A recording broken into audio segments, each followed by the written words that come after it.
Shalom semuanya. Shalom. Oke, shalom saudara yang dikasih Tuhan. Shalom. Bagi yang mungkin ada yang belum kenal, bisa dikasih senyum dan dikasih salam. Lihat kiri kanannya. Yang udah kenal jangan dong, yang cari yang belum kenal. Oke, kita masuk dalam seri khotbah Unity to Community, ya. Jadi dalam beberapa waktu khotbah kita ke depan, kita akan banyak membahas mengenai kesatuan dan komunitas, ya. Mungkin ada yang pernah dengar ya, mungkin setiap dari kita tuh harus akur, harus harmonis, harus rukun, jangan ada perpecahan. Tapi kita mau lebih sadar di hari ini bahwa ada berkat dalam kesatuan.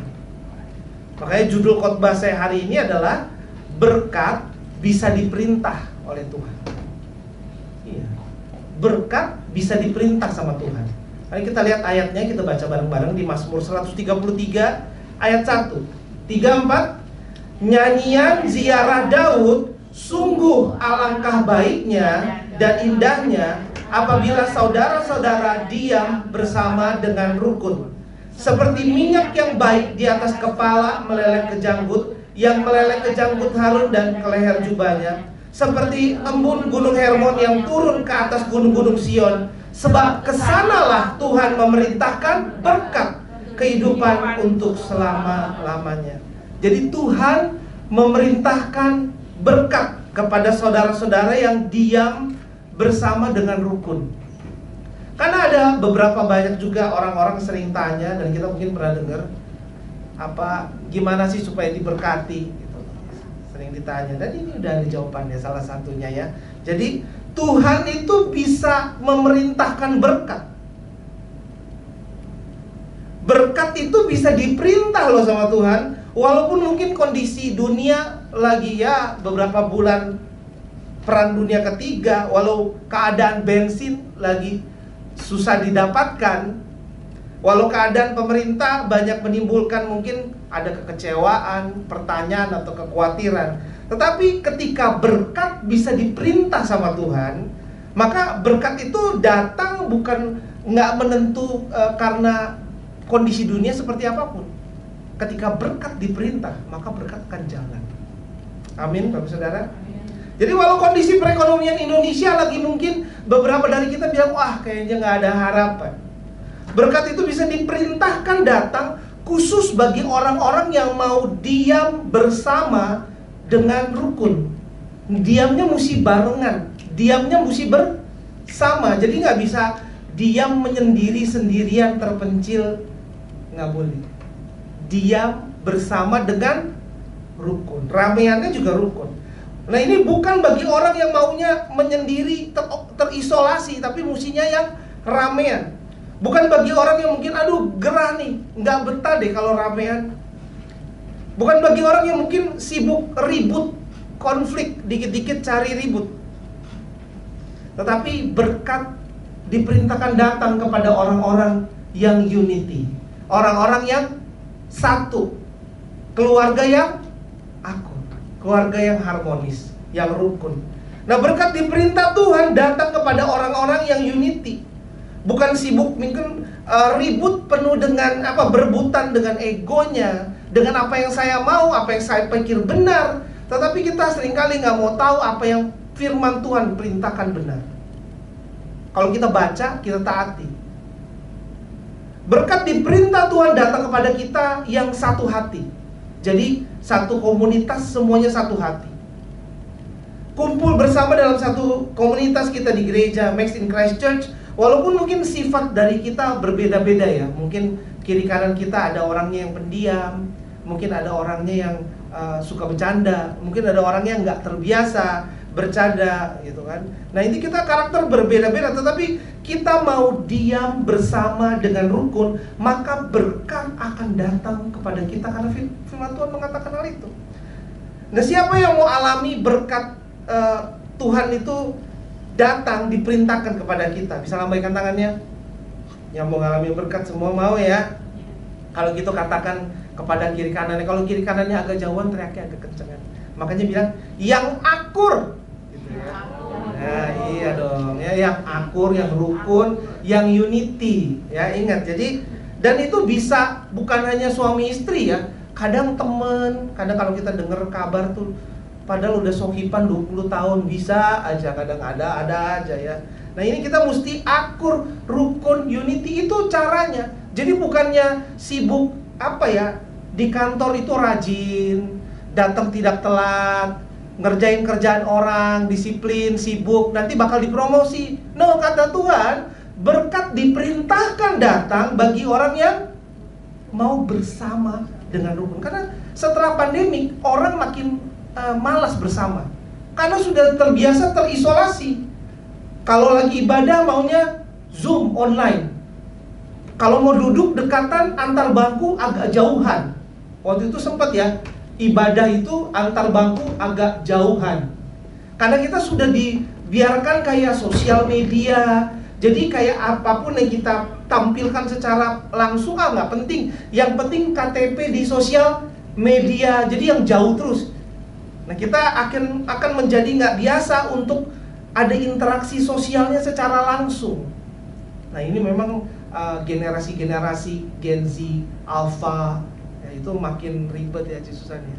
Karena makin jarang ketemu, makin nggak ngertiin orang. Dia ngertiinnya gadget. Kalau gadget rusak dia tahu benernya ini gimana, dia harus ngapain. Tapi kalau orang ngeselin, nah, susah. Kalau zaman dulu nggak ada gadget. Kalau orangnya ngeselin ya memang satu kampung orangnya cuma segitu. Kalau ini nggak ditemenin, itu nggak ditemenin, nggak jadi beli ke warung. Yang punya warung dia, yang jualan ubi dia. Waktu itu saya pernah ke pelayanan ke Sulawesi, cuma satu kota di Parigi, cuma satu tukang bakso, cuma satu salon, cuma satu supermarket. Ya udah. Jadi itu aja hiburannya cuma 3. Bayangkan kalau kita ribut sama ketiga-tiganya, kita mau beli apa, mau ngapain dan kemana? Ngeri. Ya makanya kita harus akur. Nah, banyak dari kita mungkin maunya akur, maunya rukun, tapi ada kesulitan karena karakter atau sifat orang-orang di sekitar kita. Sifat orang beda-beda, tapi kita mungkin nggak mau ngerti. Karena minimal kita tahu knowledge-nya, minimal kita mau secara hati ngertiin orangnya, dan Tuhan akan urapi kita untuk mampukan kita sabar sama orang lain. Nah, kita mau lihat perbedaan sifat dilihat dari golongan darah. Dalam hal karakter kas itu berurutan yang paling ngaret kalau janjian, jangan bangga. Katanya kalau golongan darah B itu paling nyantai katanya. Kalau darah O itu rumit dan flamboyan. Jadi mesti rapi, mesti bagus ya kan. Kalau AB gampang ganti program. Tadi katanya mau tapi nggak jadi. Katanya ikut tapi nggak ikut ya kan. Coba itu 3 aja udah keselin ya, tambah 1 lagi. Karena A itu kenapa dia sering ngaret? Karena gagal dalam disiplin. Jadi dia memang nggak datang aja karena dia memang nggak disiplin, mungkin nggak pasang waker atau apapun itu. Nah yang paling disukai untuk jadi teman katanya, orang suka berteman dengan darah O. Kenapa? Orangnya sportif, cengli katanya. Jangan cengli bertobat. Lalu yang golongan darah A katanya selalu on time dan persis katanya. Nah enak ya prajurit A ini ya. Nah AB katanya orangnya kreatif, asal jangan kreatif yang negatif ya. Lalu B itu katanya tergantung mood. B dari tadi bahaya juga dia ya. Tergantung mood lagi ya. Jadi kalau moodnya terluka Bapak Ibu Saudara bahaya sekali. Ngaret ya kan. Dan kalau lagi olahraga ya jadinya gimana gitu ya. Dan kalau dijadikan teman moodnya ya kan. Jadi kita mesti ngerti ada orang yang sportif, ada yang enggak. Ada yang enggak kreatif. Mau makan di mana? Terserah lu. Kenapa? Karena kalau dia tentukan ya cuman Pak Cong. Misalnya bercanda. Maksudnya kayak cuma itu aja gitu loh. Maksudnya di kepalanya hanya itu aja, ya kan? Tapi ada juga yang mungkin tergantung mood. Maunya ini, tapi saya udah nggak mau lagi. Karena kamu reply-nya lama, saya udah nggak mau lagi. Dia kayaknya udah nggak seret. Wah kan bahaya ya. Nah dalam hal kemampuan individual, banyak yang meraih medali di Olimpiade olahraga. Kayaknya slide sebelum ini nih. Yang paling pertama nih kayaknya. Yang paling pertama itu kata-kata deh kayaknya. Bukan, nggak ada ya? Oke, udah nggak apa-apa di sini aja. Jadi belum kesini kayaknya ya. Dalam hal kemampuan individual yang paling banyak meraih medali di Olimpiade olahraga itu ada yang jago olahraga itu golongan darah apa tuh katanya? Ayo tebak-tebakan. O katanya. Iya. Kalau dia itu olahraga, semangat, bikin indah kehidupannya, kayaknya stres hilang. Nah ini O nih ya. Kalau AB katanya alergi pada setiap jenis olahraga. Tambah sakit saya setelah olahraga, badan sakit semua, ya kan? Nah sebaiknya kalau O sama AB, yang satu olahraga makin nggak stres, yang AB habis olahraga makin terus gimana temenan sama AB? Apa nggak usah diajakin bulu tangkis saja ya? Gitu. Atau yang O kita sahabat sama O, kita olahraga biar yang AB sakit jantung, apa begitu aja? Nah dalam berolahraga ngertiin, ada yang nolak karena memang dia bergerak sedikit capeknya banyak. Ada yang bergerak itu excited. Saya yang bayarin 10 orang main badminton, yang penting semua gerak, ada itu O. Tapi kalau AB, saya dibayarin kayak mau olahraga di mana gratis, pulang diajak makan dikasih ongkos, ogah. Nah, jadi nggak bisa, dia mah nggak pernah datang. Lo AB, ya, kalau O, kamu kok semangat banget sih tiap hari mau olahraga? Ya O. Nah O harus sama AB, kenapa? Supaya balance. Yang nggak olahraga jadi yang olahraganya kelebihan jadi diajak makan sama si AB. Ya kira-kira gitu ya. Katanya kalau A itu orangnya akurat dan matematis, tapi B itu nggak terpengaruh tekanan dari sekitar. Ya jadi memang kayak begitu. Tapi ada lebih kurangnya ya. Tipe A katanya mudah stres. Tipe B itu kelebihannya adalah berbicara terang-terangan apa adanya. Tipe AB dianggap memiliki sifat untuk lari dari persoalan. Waduh, ya kan? Tipe O itu memiliki rasa percaya diri yang kuat, tetapi dia mengatakan apa yang dalam pikirannya secara jujur. Waduh, berarti dia ngeluh, semua salah, bumi ini kenapa muter, kenapa nggak jumpalitan aja. Nah itu O ya. Nah kalau kita lihat di gambar, kalau lagi makan mie tapi mie-nya nggak enak. Nah kalau darah A, dia tahu nggak enak tapi nggak ngomong. Kalau darah O, katanya memang dia tahu itu nggak enak. Kenapa? Karena mie buatan dia yang paling enak. Jadi kalau dia lagi masak sesuatu, wih lu mesti cobain masakan saya, enak, itu darah O. Tapi kalau AB, dia cuma kusut, ruwet di dalam hati, dipendem, nggak ngomong. Palanya juga bingung untuk menyampaikan apapun itu ya, yang AB bertobat. Lalu darah B, ini darah B juga mesti bertobat. Katanya langsung belak-belakan ngomong, ini apaan makan ini enak. Nah, apa ya? Dia nggak pilih timing, nggak pilih kata, nggak pilih raut muka kita, dia nggak tahu situasinya, dia main ngomong aja, akhirnya disebelin orang-orang karena pemilihan kata dan timingnya nggak tepat mulu. Tapi apakah semua kita mau stuck sama golongan darah apa mau bertobat? Ya bertobat lah ya, apapun golongan darah kita mau menjadi seperti itu udah kita pulang udah. Ya, udah bener itu. Jadi walau yang suka ngaret jangan ngaret, yang suka marah jangan marah, yang nggak olahraga ya mau olahraga. Ya jadi memang menjadi seperti Yesus. Gitu bener, udah kita bisa pulang ya. Jadi kita belajar dan kita mesti ngerti, ada orang yang senyum tapi nggak mau nyinggung perasaan kita. Kitanya mesti setiap hari perbaiki diri walau nggak ada yang tegur, karena nggak semua senyuman artinya mie-nya enak. Jadi setiap kali kita disenyumin sama orang, tetap perbaiki diri. Oh enak kok mie saya, mie saya kok laku kok, tetap perbaiki diri. Karena nggak semua senyuman itu artinya 100/100. Jadi perbaiki diri. Lalu kalau ada orang juga yang dikit-dikit ditegur aja dikasih masukan, ya udah, memang ada tipe darah seperti itu, dikit-dikit kasih masukan, pulang kasih masukan terus. Kapan pengeluarannya ya? Nah, walaupun mereka belum tentu bisa bikin mie seenak yang kita bikin, tapi nggak usah disautin juga ya, karena memang tiap orang beda-beda. Nah ketika kita mau ngertiin, kita mau akur, kita mau rukun pengertian, Tuhan memerintahkan berkat datang kepada kita, karena itu ayat firman Tuhan ya. Nanti yang ketinggalan kita baca ayatnya lagi, ada di belakang. Nah karakter seseorang memang berbeda. Ada yang suka traveling, ada yang suka jalan-jalan sama temannya, ada yang juga mungkin dengan darah B katanya sukanya malas-malasan di rumah. Bayangkan ada orang yang dikucilkan, saya sih nggak mau deh teman sama dia, kenapa? Gak asik. Nah ini tergantung dulu nih, gak asiknya karena dia memang mau jadi musuh kita, atau kita orangnya kurang pengertian, atau kita mengkumpulin temenan sama aja jadi kurus kering dan kurang makan, nggak ya? Misalnya kalau kita harus apa gitu, atau AB mut-mutan, dan nggak mau ngerjain apa-apa, tinggal di dalam goa dan nggak keluar, itu juga bahaya ya.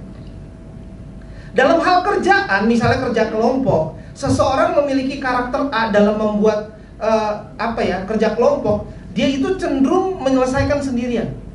Nah, jadi kalau ada teman kita yang suruh kerja kelompok, kan suruhnya kerja kelompok nih berlima, ayo rembukan, tiba-tiba dia nyelesain sendiri, jangan kesel.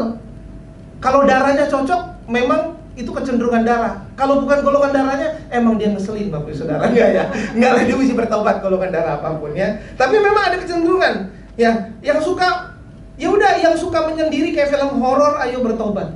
Ya, jangan hidup sendirian. Dan lalu yang suka sebel sama orang-orang yang aneh kayak gitu, ya udah, buka hati lebih lagi, pengertian lagi, lebih sabar lagi, belajar akur lagi. Karena akur, Tuhan akan memerintahkan berkat. Kalau Tuhan udah perintahkan berkat, walaupun di Indonesia UMR kita bakal UMR Inggris dan Australia dan Singapura. Amin Bapak Saudara. Nggak mau lebih lagi ya? Ayo ditambah deh, UMR Singapura, tambah Australia dan Eropa. Amin Bapak Saudara. Amin. Ya amin, saya sih amin kali 1000 ya, amin. Nah kalau si O ini pasti banyak ya orang yang selalu katanya gini, darahnya beda. Kalau dalam kerja kelompok tadi, kalau A itu ngerjain sendiri, kalau B itu katanya dia udah buat selesai, tapi terkesan asal jadi. Jadi nggak ada detailnya gitu. Yang penting udah, ya kan? Kadang orang kesel kayak gitu. Kamu disuruh kerjain kok kayaknya repot, kamu ini ngaco mulu. Ya coba cek golongan darahnya. Tapi kalau usianya udah banyak, ayo lebih semangat lagi, ya kan? Kalau darah kok katanya, nanti dulu kerjaannya ditunda. Kenapa? Stres dong kalau kerjain sekarang, minggu depan aja. Iya kan? Kayaknya seakan-akan yang paling parah, ternyata AB paling parah Bapak Saudara. Kalau AB itu dia nggak bahkan pikir untuk ngerjain apa-apa. Dia pikir terserah dah, ya kan? Mau ada demo kayak di luaran, yang penting asik aja, ya kan? Nah, Abi tuh kayak gitu. Nah, sekarang dikumpulin, makanya orang ada konflik. Kalau golongan darahnya udah aneh-aneh kayak gini. Nah, begitulah Tuhan kita. Besi menajamkan besi, manusia menajamkan manusia. Kalau kita kayaknya iritasi sama golongan darah lain, kita nggak akan jadi tajam. Kalau kita nggak tajam, kita nggak bisa belah apapun, kita nggak bisa menuju apapun, kita nggak bisa dipakai sama Tuhan, nggak guna hidupnya. Nah kalau kita lihat dari gambar berikutnya di samping gambar makan mie, kita lihat tiap golongan darah menyukai tempat yang berbeda kalau berada dalam satu ruangan. Kalau A itu suka berdiri di samping dinding, kalau B suka berdiri di tengah-tengah, kalau O suka mondar-mandir di sekeliling ruangan. Betul gak tuh ya? Nah kalau AB sukanya menyendiri di sudut ruangan. Jadi kalau ada orang sendiri di ruangan, biarkanlah dia. Ada tempatnya masing-masing Bapak Saudara. Satu sama lain jangan saling mengganggu ya. Jadi mesti ngerti gitu, jangan dikit-dikit tersinggung. Kenapa kamu gak mau kesini? Saya bau ketek gitu ya. No, ada yang emang suka di pinggir, ada yang di tengah, ada yang mondar-mandir. Walaupun bau ketek dia kan tetap mondar-mandir. Memang ada kecenderungannya ya. Jadi kita mesti ngerti, mungkin ada yang kelihatannya ngejauh sendiri, tapi bukan berarti mereka nggak butuh kita. Jangan jauhkan mereka. Bukan berarti mereka ngejauh dari kita, tapi memang ada kecenderungan tipe darah tertentu, sifatnya memang kayak begitu dari awalnya. Nah kalau dia nggak tumbuh dewasa, ya dia memang stuck di situ. Nah kalau dia menjadi seperti Yesus, seperti kata adik cantik ini, ya pasti akan berubah ya kan. Tapi kalau umur segini udah tahu menjadi seperti Yesus, kita udah kelar nih. Kita malu kita. Jadi ayo akur, rukun, ngertiin. Karena Tuhan memerintahkan berkat kepada orang yang akur dan rukun. Yang gak harmonis hati-hati, walaupun usaha, tapi ya gak akan kemana-mana. Kenapa? Tuhan gak memerintahkan berkat kok. Gambarnya makanya saya kasih keran tadi di awal. Lah kalau kerannya kagak diputer sama Tuhan, percuma ditungguin di bawah juga. Lalu gambar di halaman berikutnya, darah O katanya punya kecenderungan telat. Aduh maaf nih, udah tunggu kelamaan. Karena kan dia harus rapi, harus flamboyan, harus rumit. Rambutnya, matanya, ya kan, harus rumit. Nah teman-teman udah pada tahu, memang tiap kali begitu. Aduh, ada juga yang ngomong, hidupmu sibuk sekali ya. Iya nih, katanya ya kan. Lalu darah O ada kecenderungan mengeluh. Aduh, tadi keretanya penuh lagi, jadi telat, jadi salah kereta kali ini, ya kan. Lalu darah A itu tipe yang suka nelfonin orang-orang. Ada orang yang nelfonin kabar orang gimana, nanyain kamu udah sampai mana gitu ya. Dan darah B bisa tiba-tiba ngeselin dia. Saya lagi malas keluar rumah, padahal udah janjian, udah dikit lagi, udah dipesenin Grab, gak bisa, gak jadi. Nah itu darah B katanya. Jadi bayangkan kalau ini semua digabung, kayaknya tiap hari saya kesel. Kalau nggak O, A, B kan.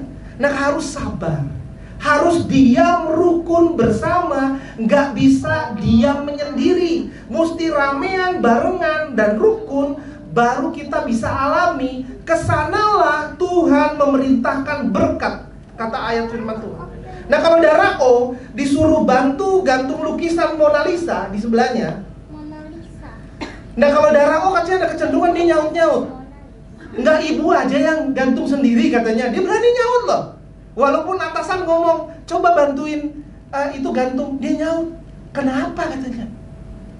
Ya kalau kita, nih orang kok gila ya. Ini memang kecenderungan darah O kayaknya. Nah yang darah O yang rada begini mungkin kita mesti belajar. Apa, kapan, dan ngapain respon kita kayak apa. Nah kalau darah A, sibuk ukur, dia langsung ukur dia.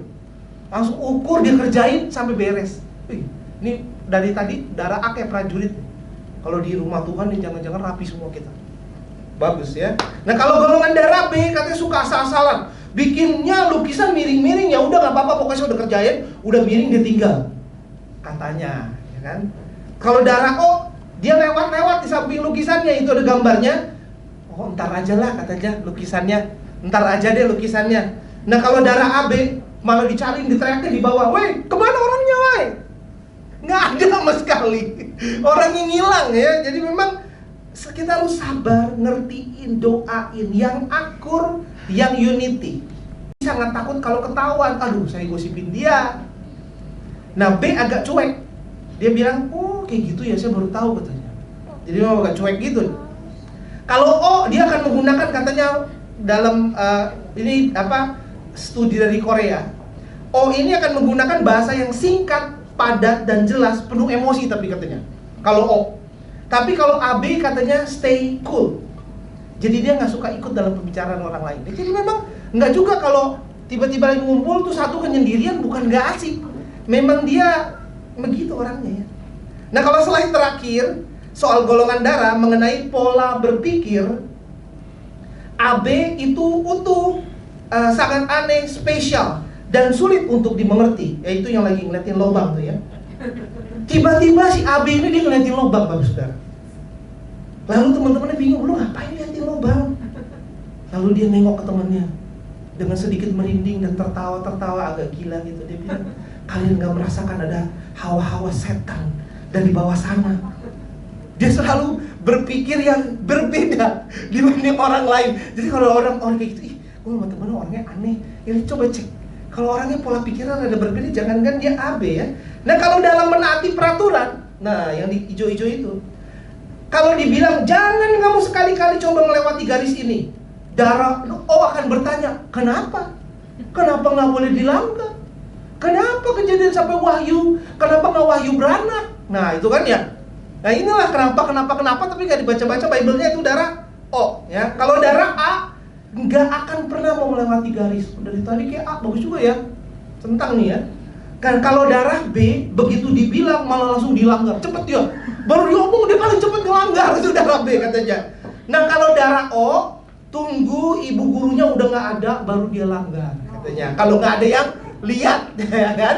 Tapi kalau darah B, AB itu tukang ngamatin dari pinggir, semuanya diamatin. Lalu pas bu guru datang dia laporin, bu lihat bu, si O tadi bu, nah tadi bu, nah ini AB tukang laporan ya. Jadi kadang-kadang kita bilang kita suka ada di sekolahan dibully orang yang tukang laporan. AB loh. Nah sekarang yang perlu kita perbaiki apa? Ya jadi orang jangan melanggar peraturan. Jadi si AB nggak ngelaporin. Nah AB juga jangan tukang ngelaporin kalau nggak mau dibully di sekolah misalnya kayak gitu ya. Jadi memang ada yang kita mesti perbaiki. Jangan dimusuhin. Intinya kita jangan melanggar peraturan. Jangan benci sama tukang ngelapornya, tapi lebih tertib. Lalu jangan tertib kalau di depan orang aja, tapi di belakang tetap jaga integritas, hidup benar di hadapan Tuhan. Nah kita udah kadang-kadang capek, saya udah sifatnya baik kok, udah baik orangnya, tapi orangnya tetap ngeselin. Kita bayangin kayak gini, setelah kita tabur benih apakah langsung tumbuh? Ya kagak. Habis disiram kebanyakan busuk malah ya. Sabar, ada lagi matahari, udah kering disiram lagi. Besok dia belum senyum, kita ucapin lagi. Belum ada harapan, diucapin lagi. Ya udah, tetap sendirian si AB. Udah 10 tahun ditemenin, dia disiram lagi. Siapa tahu di tahun ke-11, siapa tahu si B udah gak ngaret lagi, udah mau keluar dari rumah. Siapa tahu si O dandannya kilat. Ya kan gitu, ya kan? Bener gak? Jadi memang kita mesti pengertian. You don't have a harvest if you don't sow seeds. Kalau kita nggak nabur, kita nggak nuai. Kadang-kadang kita berharap, oh, saya punya pasangan harus berubah, tapi kita nggak nabur tiap hari. Maunya nuai tiap hari, ngimpi. Tuai dalam doa, tuai dalam attitude, tuai dalam senyuman, beliin barang, temenin. Udahlah, kita kadang-kadang pikir derma lah, apalah, ngasih lah, beri. Di luar sana kita pikir untuk memberi lah, sama pasangan, sama teman dekat, sama teman sepelayanan. Ya kasih aja, udah kasih senyum, kasih sabar, kasih semua. Karena seringkali kita bisa ngasih kok. We are willing to give when we love. Kita bisa ngasih kalau kita sayang. Kalau kita nggak kasih, kita nggak sayang. Ya memang kayak gitu. Kalau kita sayang, oh, betul ya, kencang ya. Kalau kita misalnya sayang sama kita punya hobi, misalnya punya binatang, ada punya hewan peliharaan, ya kita pelihara, kita kasih makan, kita sayang, ya kan? Kalau kita punya hobi musik, dipegang-pegang ya, bahasanya dipegang-pegang, lagu apa, pokoknya bunyi aja tuh, nggak tahu apa ya kan, nyambung, pokoknya semangat aja, karena suka. Nah, kalau kita nggak suka, kita nggak pegang, kita nggak kasih makan. Jadi when we are willing to give, when we love. Kalau kita udah mulai stop memberi, cuma nuntut doang, kita mungkin nggak ada kasih. Maka kita butuh Tuhan, karena Tuhan adalah kasih. Kalau di luar sana kita mau coba ke konsultan, baca buku apapun, gak akan terjadi. Tetapi kalau bersama Tuhan, Tuhan adalah kasih. Dialah bukan hanya sumber kasih, dialah kasih itu sendiri. Dia bisa mengisi hidup kita, dia bisa mengurapi kita, dia bisa taruh kasih itu di dalam hidup kita. Jadi kita bisa mulai memberi, ya. Nah, kadang-kadang suami istri rebutan suhu AC. Yang satu maunya dingin, yang satu maunya hangat. Yang satu kedinginan, batuk, dipanasin keringetan, gerak. Nah, itu gimana? Yang kedinginan pakai jaket gitu kalau tidur. Nah, pokoknya memang kadang-kadang ada aja konflik di mana-mana ya. Nah, kita mesti ngerti satu sama lain. Kalau kita sibuk memberi, maka tanpa sadar pun kita juga akan sibuk saling menerima. Jadi ayo beri terus, kasih terus. Jangan capek-capek. Karena pertengkaran, salah paham bisa terjadi. Salah satunya dikarenakan banyak menuntut, banyak meminta, banyak berharap. Kita minta keputusan sesuai dengan apa yang kita mau, kita paksa. Tapi masalahnya kita kan bukan anak bayi lagi. Kita menuntut kita dapat hadiah yang sama dengan teman kita. Kita tuntut TV kita harus sama besar dengan tetangga kita. Kita mau kita dibelikan kulkas sama dengan teman kita. No. Ya, jadi kalau kita tuntut akan ada konflik. Kita baca firman Tuhan di Amsal 19 ayat 17. 34. Siapa menaruh belas kasihan kepada orang yang lemah, memiutangi Tuhan yang akan membalas perbuatan. Nah itu. Kalau mungkin pasangan kita, mungkin teman kita, mungkin rekan sepelayanan kita, mungkin keluarga kita rada ngeselin, rada menyayat hati, rada mengecewakan, ya kita harus sabar. Taruh belas kasihan kepada orang yang lemah.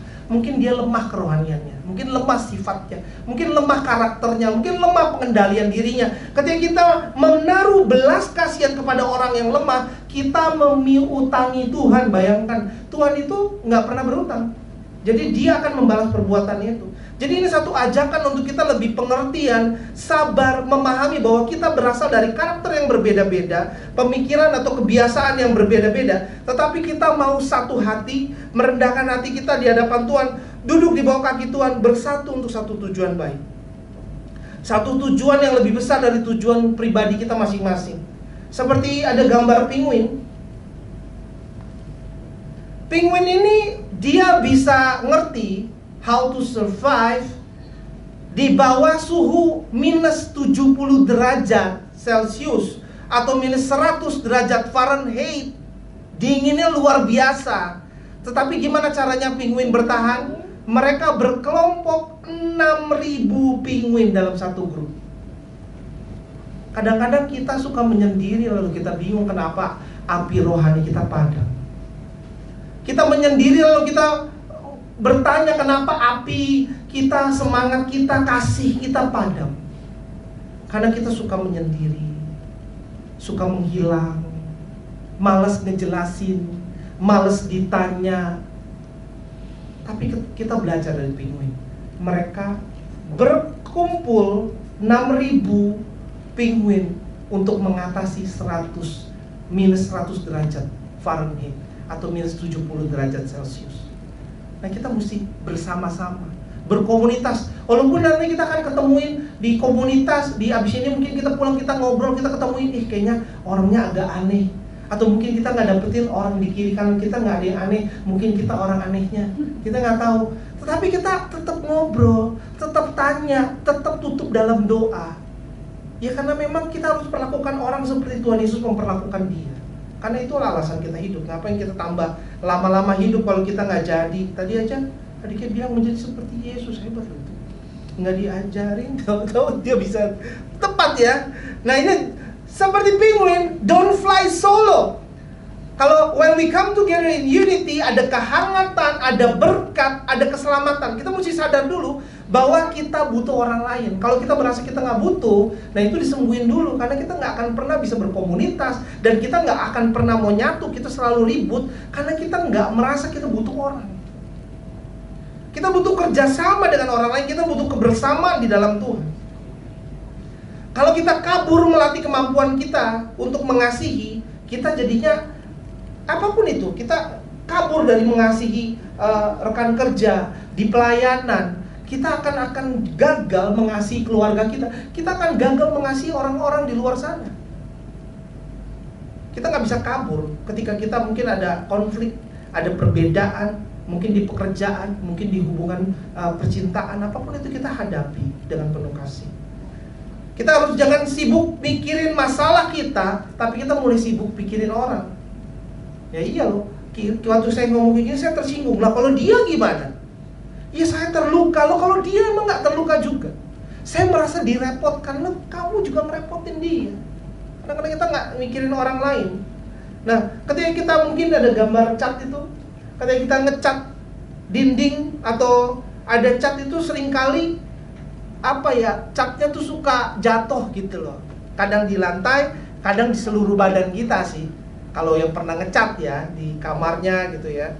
Nah itu ada bercak-bercak. Dan seringkali kitanya nggak lihat, tetapi orang lain akan lihat.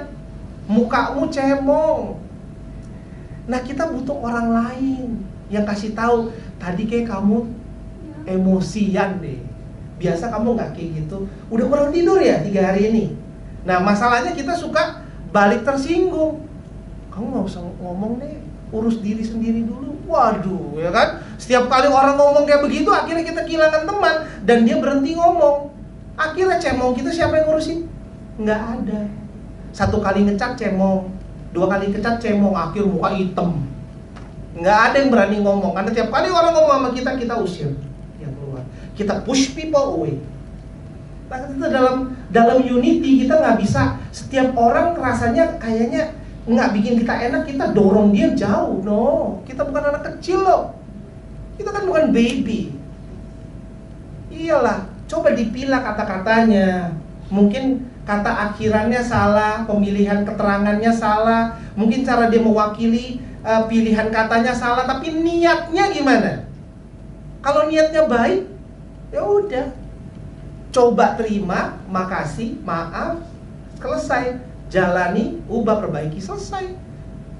Ya, jadi kita harus nggak sia-siakan. Lalu kita baca firman Tuhan. Efesus 4 ayat 3 kah? 3, 4.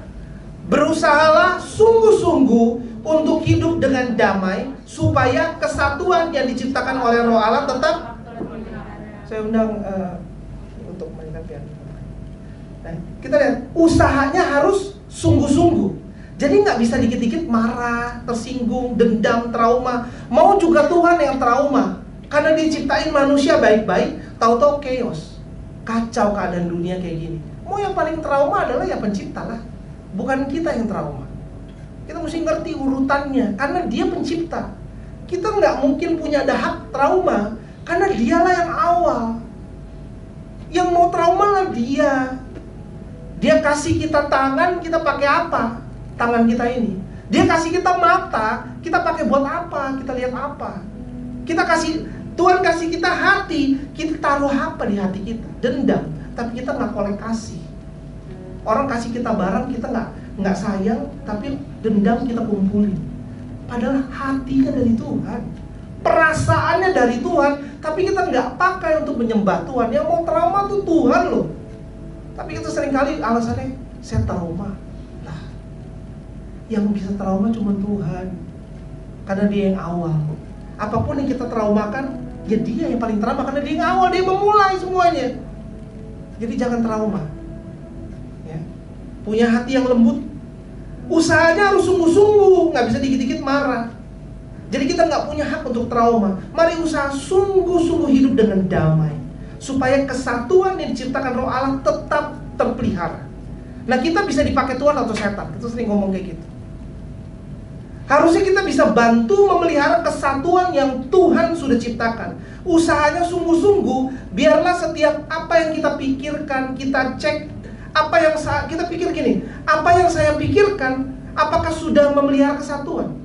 Apakah yang saya ucapkan sudah memelihara kesatuan? Kata-katanya, ayo pastikan apa yang kita pikirkan dan ucapkan menjadi bagian dalam memelihara kesatuan. Jadi apa yang kita mikir, rasa, ngomong, apakah memelihara kesatuan apa enggak? Kalau nggak memelihara kesatuan, nggak usah dipikirin, nggak usah dirasain, nggak usah diomongin. Karena pikiran kita dari Tuhan, perasaan kita dari Tuhan, mulut kita dari Tuhan. Pakailah untuk kemuliaan nama Tuhan. Karena Tuhan sudah memberi kita kesatuan, jangan kita tidak pelihara.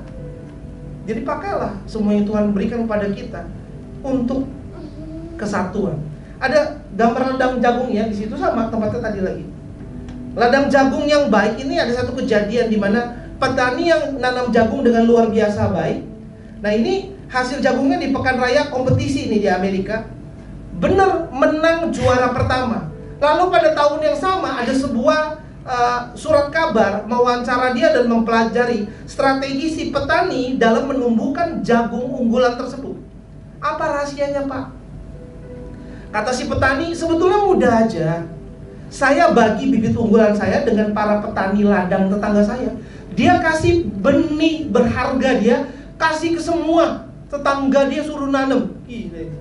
Lalu kata wartawan tersebut, loh, kok kamu bisa bagi-bagi dengan murah hati bibit terbaik dari jagung-jagungmu kepada tetanggamu yang mereka juga ikut kompetisi lawan kamu loh setiap tahunnya. Kenapa? Kata si petani, kamu nggak tahu emangnya angin akan menghembuskan serbuk sari dari jagung yang sudah matang atau cukup umur dan membawanya dari satu ladang ke ladang lainnya. Jika ladang tetangga saya menumbuhkan jagung yang jelek, maka penyerbukan silang akan secara bertahap menurunkan kualitas jagung saya. Nah, itu petaninya pinter. Maka jika saya mau menumbuhkan jagung yang bagus, saya harus bantu tetangga saya dalam numbuhin jagung yang bagus pula. Nah, ketika kita sibuk memberi, ketika kita sibuk sabar, ada kesatuan, berkat datang. Itu ayat firman Tuhan. Efesus 4 ayat 3 tadi, berusahalah sungguh-sungguh untuk hidup dengan damai, supaya kesatuan diciptakan oleh Roh Allah tetap terpelihara. Kesatuan itu diciptakan oleh Tuhan. Karena tadi bilang diciptakan oleh Roh Allah. Kita butuh Tuhan untuk bisa akur. Jadi gini loh, kadang-kadang keluarga supaya akur gimana? Holiday bareng. Tim supaya akur gimana? Fellowship. Ya kan? Padahal setiap perusahaan mungkin ada ya kayak semacam fellowshipnya atau pergi barengannya ada mungkin setahun 2 kali. Tapi yang resign mah resign aja. Yang ngoceh di belakang mengenai bosnya dan workloadnya kelebihan, ya dia juga. Kenapa? Karena kesatuan itu diciptakan oleh Roh Allah, bukan diciptakan oleh liburan, oleh mamon, oleh investasi, oleh apapun, enggak. Kesatuan diciptakan bukan karena banyak hadiah, karena bukan banyak dikasih maaf, enggak. Karena orangnya baik, enggak. Karena Tuhan. Jadi untuk unity kita butuh Tuhan. Jadi kadang-kadang orang, oke, saya mau perbaiki pernikahan saya. Kalau gitu saya butuh banyak liburan. Ya nggak gitu juga. Kalau gitu saya butuh banyakin makan bareng. Ya kalau banyakin makan bareng tapi sambil konflik juga nyaut-nyaut tambah parah. Ya kan? Jadi bukan masalah ketemunya, budgetnya, tapi masalah ada Tuhankah di keluargamu? Ada Tuhan nggak di hidup kita? Dan apakah kita dalam relationship kita andalkan Tuhan? Karena Tuhan yang ciptakan kesatuan itu. Kita bisa mengusahakannya, tapi kalau Tuhan nggak ciptakan kesatuan di hidup kita, dia nggak akan jadi satu, nggak akan hangat, nggak akan lengket. Jadi kita butuh Tuhan. Jadi kesatuan diciptakan oleh Tuhan, kita butuh Tuhan untuk bisa akur. Karena ingat, jangan menghakimi orang lain seperti di Matius 7. Karena the standard you use in judging is the standard by which you will be judged. Kalau kita mau hakimi orang lain, penghakiman itu juga akan dihakimi oleh Tuhan kepada kita. Jadi kita mulai ngertiin. Karena firman Tuhan memerintahkan berkat kepada saudara yang diam bersama dengan rukun. Tuhan berkati orang yang punya belas kasihan ke orang yang lebih lemah. Karena pastikan apa yang kita pikirkan, rasakan dan ucapkan menjadi bagian dalam memelihara kesatuan. Itu summary yang kita pelajari hari ini. Dan yang terakhir adalah kesatuan itu diciptakan oleh Tuhan. Kita butuh Tuhan untuk bisa akur. Jadi berkat itu bisa diperintah sama Tuhan datang kepada kita apabila kita mau diam bersama dengan rukun, unity, satu dan akur seperti Mazmur 133 ayat 1. Kita bisa baca di rumah, ya kan, bahwa sebab kesanalah Tuhan memerintahkan berkat kehidupan untuk selama-lamanya. Tetapi apabila saudara-saudara diam bersama dengan rukun. Jadi kalau rukun, berkat itu bisa diperintah sama Tuhan datang kepada kita. Kalau nggak rukun, ya ayatnya bilang enggak. Mungkin ayat yang lain dengan persyaratan yang lain. Tetapi untuk ayat ini, kalau kita rukun, akur, banyak berkat. Kalau ribut, nggak ada berkat. Jadi jangan ribut, ya. Sabar. Tuhan memerintahkan berkat kepada kita yang diam bersama dengan rukun. Tuhan berkati orang yang punya belas kasihan ke orang yang lebih lemah. Jadi kalau di kiri kanan kita, keluarga kita, rekan pelayanan kita, terus kayak rekan kerja kita di kantor agak ngeselin, sabarin. Mungkin dia lemah kerohaniannya, mungkin lemah sifatnya, mungkin lemah kedewasaannya. Tetapi ketika kita sabar, kita ngertiin, kita memiutangi Tuhan, dan Tuhan gak pernah berhutang. Amin. Mari kita satu hati dalam doa. Tuhan Yesus, kami satu hati berdoa Tuhan. Kami bawa hati kami Tuhan. Kami mau alami Tuhan perintahkan berkat datang ke setiap kami Tuhan. Kami butuh Kau Tuhan. Kami butuh Kau Tuhan untuk berikan kami, urapi kami, mempunyai hati yang penuh kasih, hati yang keras dan dingin. Pergi di dalam nama Tuhan Yesus. Dari Max in Christ Church kami berdoa Tuhan. Tuhan gantikan dengan hati yang baru, hati yang lembut. Seperti kami ketika kami mungkin SMP, kami di dalam KKR, di dalam retret, hati kami begitu lembut, kami begitu sungguh percaya penuh sama Tuhan. Kami percaya siang hari ini turun atas setiap kami, dan kami sungguh percaya bahwa berkat itu diperintah. Berkat itu bukan dimanipulasi, diusahakan, bukan. Tetapi berkat itu diperintahkan oleh Tuhan. Dan kami berdoa, berkat itu diperintahkan turun atas setiap kami. Karena kami orang-orang yang mau menaruh belas kasihan terhadap orang-orang yang lemah. Karena kami mau pengertian. Karena kami dimampukan untuk tidak cari ribut, tetapi kami berusaha sungguh-sungguh untuk mencari damai. Karena kami mau memelihara kesatuan yang Tuhan sudah ciptakan di dalam nama Tuhan Yesus. Segala roh perpecahan pergi di dalam nama Tuhan Yesus. Kesatuan yang dari Tuhan itu turun atas setiap kami, menghangatkan, menyatukan, dan membuat satu kesatuan yang terbaik di gereja ini untuk berjuang untuk menghadapi masa depan. Di dalam nama Tuhan Yesus kami berdoa, ucap syukur. Amen.